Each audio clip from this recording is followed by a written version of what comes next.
Spontaneous speaking video 19. Okay, so Monday, right now it is Wednesday. Monday, David actually posted the picture that I put up as my thumbnail.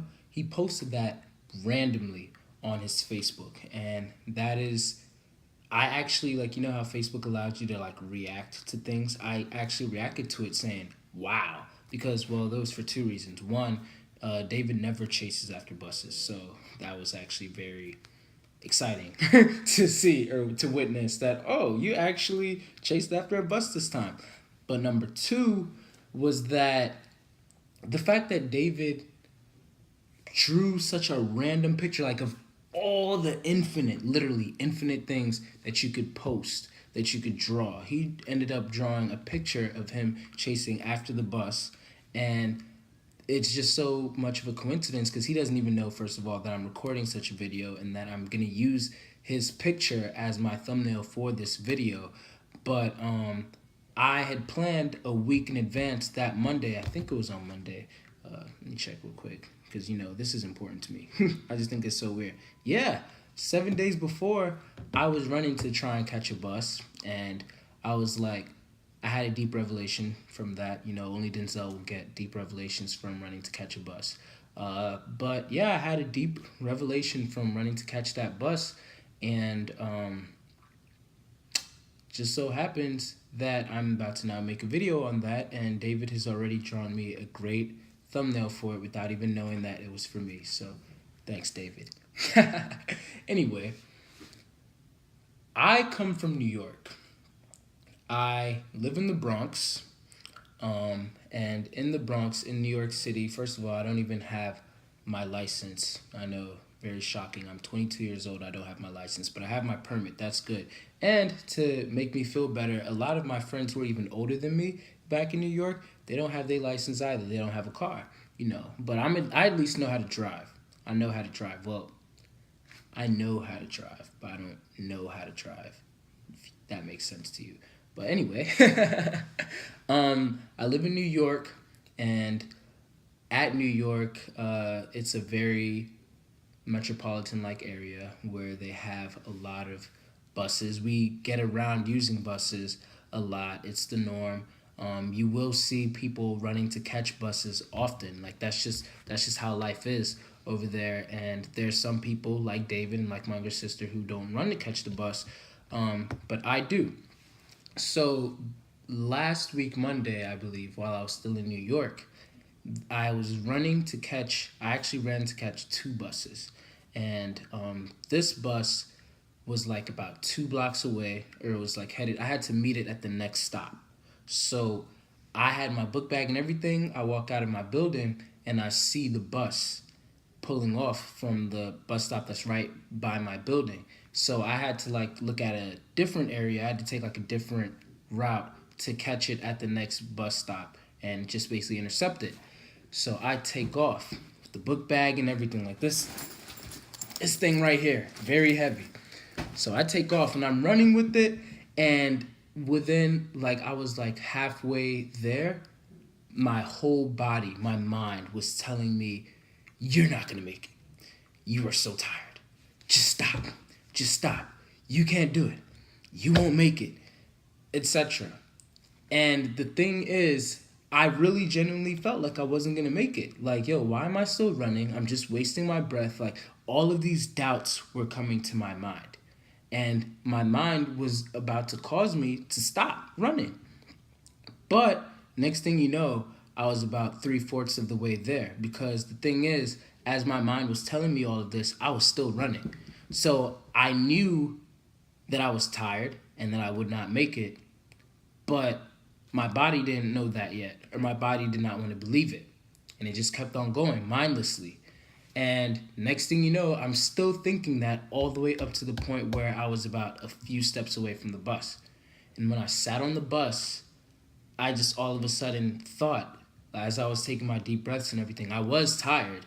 So my mind was right about that. But I made it. And I didn't die. I lived. And I was just thinking to myself, dang, I made it.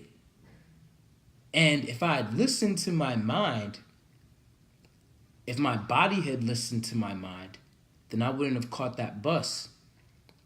Now, of course, I could have always just waited for the next bus to come around. In New York, it comes around like maybe like every 5 minutes. I wasn't in that much of a rush, but who wants to sit around and wasting time? I'm like a person that always has to go.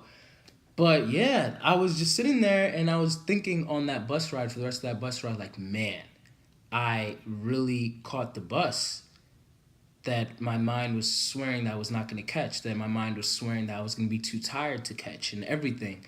And that made me think of all the other places where I could apply that. Like, what other places do we, does our mind give us so many doubts that you can't do this, you won't be able to make it, you're not built for this, you can't do this. Like, that's literally your mind telling you that. And what are the times where you can just effortlessly, like, just turn off your mind or tune it out and just do it? I've been watching a series of Unfortunate Events. I love those books. I love, ever since I was a child. That was this book series that I was addicted to. It was probably the only book series that I read all 13 books, and I read them within a short amount of time because I was just so obsessed with them. It was like my getaway world. I created this whole like fantasy in my mind about it, and I believe it's because it was for times when I actually felt a little bit depressed, I guess. Then I would run away to those books so that I could see how I basically felt like I related to Klaus, Sonny, and Violet in a sense, or that I could always be like, dang, well, they, are, their situation's way worse.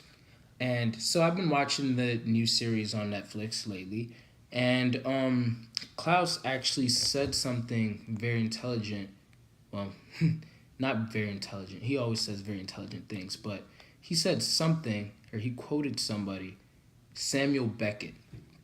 Samuel Beckett, according to Klaus said, I can't go on. I'll go on.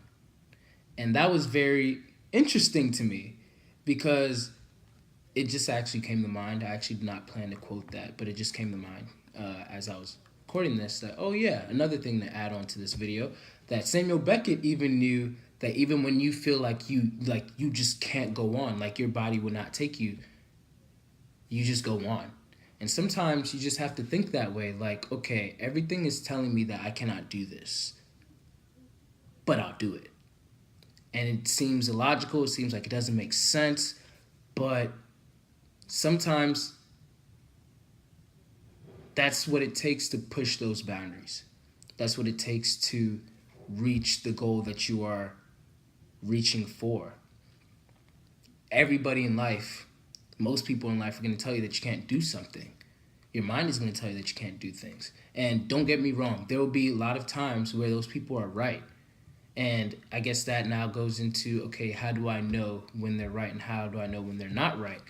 But I guess the point of this video right now is not necessarily to touch on that. We could probably touch on that like in another video, like how do I know when it's right? How do I know when it's not right? Maybe I'll make like a part 2 to this.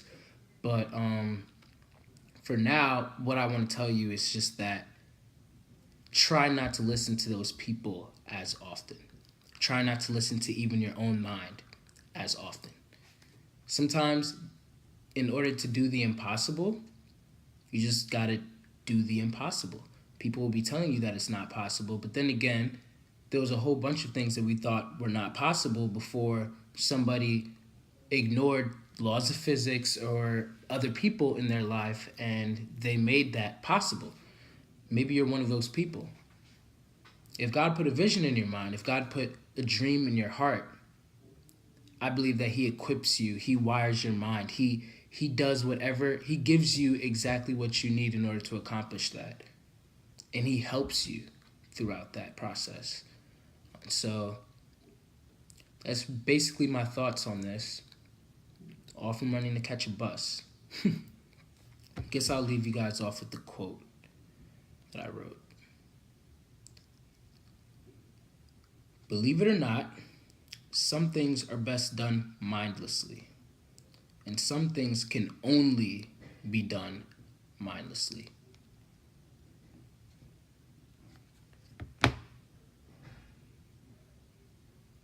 done.